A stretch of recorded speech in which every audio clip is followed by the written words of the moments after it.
Привет, как дела? Меня зовут Артур, я адвокат, я работаю в сфере трудового права. Да, bon, grand moment de solitude. Voilà où s'arrêtent mes compétences de russe, mes amis. Voilà, j'ai tenté, je pense que vous pouvez au moins reconnaître ça pour cette petite introduction, qui n'était pas très originale, j'en conviens.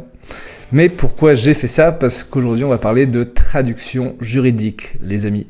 Parce que voilà, je ne vais pas rentrer dans le détail, parce que ça, vous le savez déjà, mais quand on est avocat, ou même juriste, on doit très souvent ce qu'on appelle « work in other languages ». Très bel accent. Be you. Be proud of you because you can do what we want to do. Parce que c'est vrai que tes traductions juridiques, en fait, tu vois, quand c'est un tout petit truc, tu peux le filer à un stagiaire, ça va. Mais en fait, quand tu commences à avoir du volume, quand tu commences à avoir de la masse, à faire rapidement, là, concrètement, il n'y a pas 10 000 choix. Faut passer par un traducteur. Bon, concrètement, choix numéro 1, Google Trad. Bon, là, grand classique, on connaît tous, mais nécessairement avec sa marge d'erreur, et notamment sur la question du vocabulaire juridique. Ensuite, choix numéro 2, là, c'est ce qu'on appelle les grosses sociétés de traduction. Et là, en fait, même s'il y a genre un mec ou deux qui fait du juridique, c'est pas leur spécialité. Et ce qu'il faut savoir, en fait, c'est qu'il y en a genre beaucoup qui utilisent des logiciels de traduction, et sans nécessairement le dire aux clients. Et ensuite, troisième possibilité, les amis, les freelances spécialisés. Bon, là, concrètement, la qualité, elle est très souvent au rendez-vous. C'est très propre, mais malheureusement, lorsqu'il y a du volume à traiter en peu de temps, quand il y a beaucoup de contrats à traduire, là, ça présente des limites parce que c'est juste des humains individuels, personnes physiques. Et en fait, pourquoi je fais cette vidéo, me diriez-vous, c'est que récemment, j'ai découvert Legal 230, qui est ce qu'on pourrait qualifier de modèle un petit peu hybride. Donc concrètement, pour faire très simple, Legal 230, c'est deux choix. Soit une intelligence artificielle qui a été vraiment entraînée spécifiquement sur le vocabulaire juridique et qui est disponible dans 7 langues, soit une équipe de traducteurs hyper spécialisés. Et c'est pour ça en fait que je dis que c'est un modèle hybride, parce que à la différence de certaines grosses agences qui utilisent leur technologie un petit peu genre en soum-soum, là pour le coup il y a une vraie transparence sur l'utilisation de l'intelligence artificielle. Mais comme il est de coutume sur cette chaîne, mes amis, concrètement comment ça marche? Et là vous voyez à l'écran un de mes clients qui m'a envoyé un contrat que je lui ai demandé pour faire cette vidéo. Donc voilà, c'est un contrat commercial, un petit peu classique. Et là, en l'occurrence, j'ai envie de le traduire en anglais. Même si, je pourrais le traduire dans toutes les langues, mais concrètement, là, mon besoin pour la vidéo, c'est en anglais. Mais si c'était que ça, ce serait simple, et comme je suis un petit peu relou, je veux que le contrat soit traduit en bilingue 2 colonnes, c'est-à-dire des deux côtés, mais surtout que ce soit traduit hyper rapidement.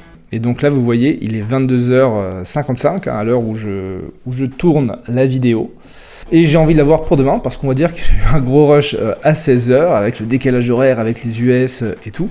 Et dans les échanges que j'ai eu avec la boîte, ils disent qu'ils sont disponibles 24h sur 24 et 7 jours sur 7, donc tout simplement autant essayer.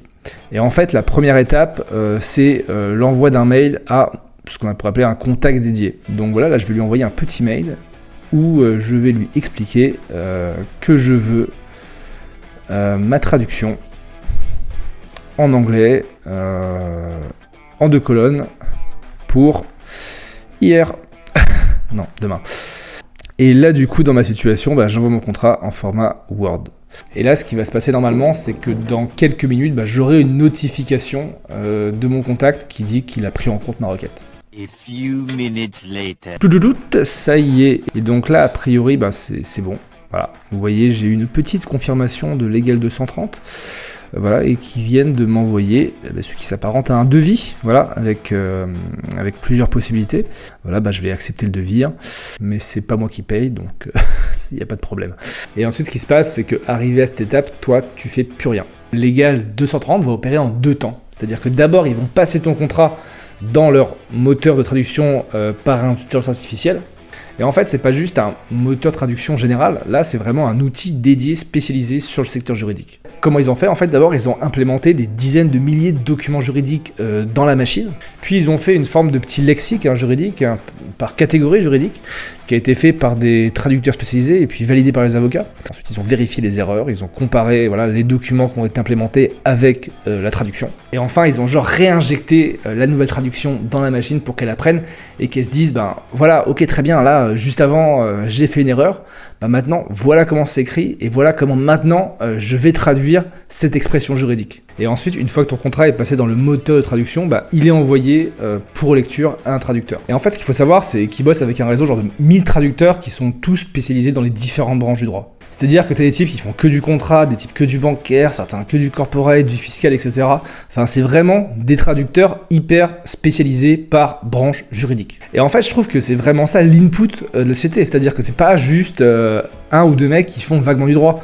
Là, c'est des traducteurs qui sont spécialisés dans ton domaine d'expertise. Et donc du coup, ce qui va se passer, c'est que le traducteur va relire le document, va pointer les erreurs, va un petit peu chercher, challenger la cohérence de la phrase. Et en fait, pour moi, c'est grâce à ce modèle qui est basé à la fois sur la tech, sur l'IA et à la fois sur l'humain, qu'on arrive à la fin à une traduction juridique propre, enfin on verra, à faire du volume et à traiter dans l'urgence, parce qu'il y a plein de traducteurs et il y a la tech, et la tech pour le coup permet quand même de dégrossir sacrément le sujet, et surtout à un coût qui est genre, je crois que c'est à 30% moins que le marché, parce que je crois qu'on est globalement, j'avais noté ça, voilà, à hauteur de 10 centimes le mot, et en gros ce qu'il faut savoir c'est que la trentaine de pages, c'est à peu près 1000 €.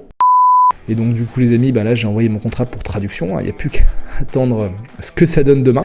Et donc je vous souhaite une très bonne nuit et à demain. Next morning. Et j'ai une très bonne nouvelle pour vous, parce que j'ai enfin reçu le mail de Légal 230 avec ma petite traduction. Donc voilà, je ne l'ai pas ouvert, je fais la petite surprise pour vous. Et donc voilà, on va voir ce que ça donne ensemble. Et donc là, je vais l'ouvrir. Et attention les amis, petite pression. Donc voilà, donc là vous voyez à l'écran, j'ai mon contrat, voilà, qui est traduit en anglais. Et donc vous voyez, donc c'est hyper cool parce que c'est vraiment ce que j'avais demandé, c'est-à-dire que c'est un contrat sur 2 colonnes. Et en fait, ce que je trouve vraiment bien là, c'est que la mise en page est respectée. C'est-à-dire que voilà, on voit vraiment les paragraphes qui sont bien alignés à chaque clause, etc. Parce que c'est vrai que sur ces sujets de la mise en page, c'est tout le temps un petit peu le bordel. Et donc là, c'est cool. C'est vraiment hyper aligné, c'est hyper clair, c'est facile à lire. On sait quelle clause se rapporte à quelle clause. Donc c'est vraiment top. Après, c'est lecture rapide, mais je vais demander à un ami qui est traducteur pour me demander un petit peu ce qu'il en pense. Mais c'est vrai que du coup, je suis vachement impressionné par le respect du délai en fait. C'est-à-dire que, voilà, vous vous souvenez, j'ai envoyé ma traduction, je sais plus quelle heure il était, mais il devait être 22 heures passées, je crois. Voilà, et là, vous voyez, boum, je l'ai reçu direct ce matin, voilà, vous avez vu. Et ça, c'est vraiment bien parce que je trouve que ça répond évidemment aux besoins d'urgence de l'avocat sur ces questions de traduction. Parce que généralement, quand on demande une traduction à un prestataire spécialisé, c'est qu'on n'a pas le temps. C'est-à-dire que c'est qu'on n'a pas le temps de le filer aux stagiaires, c'est qu'on n'a pas le temps de le faire nous-mêmes. Donc là, pour le coup, je trouve que la proposition de valeur, en tout cas de la société, qui est de dire on va faire la traduction rapidement, ça correspond à un vrai besoin des avocats. Après voilà, je sais pas ce que vous en pensez, mais pour moi, Légal 130, c'est vraiment une société qui va complètement dépoussiérer la traduction juridique. Parce que c'est vrai, la trad juridique, quand on y réfléchit, c'est quelque chose qui n'a pas vraiment évolué au cours des dernières années.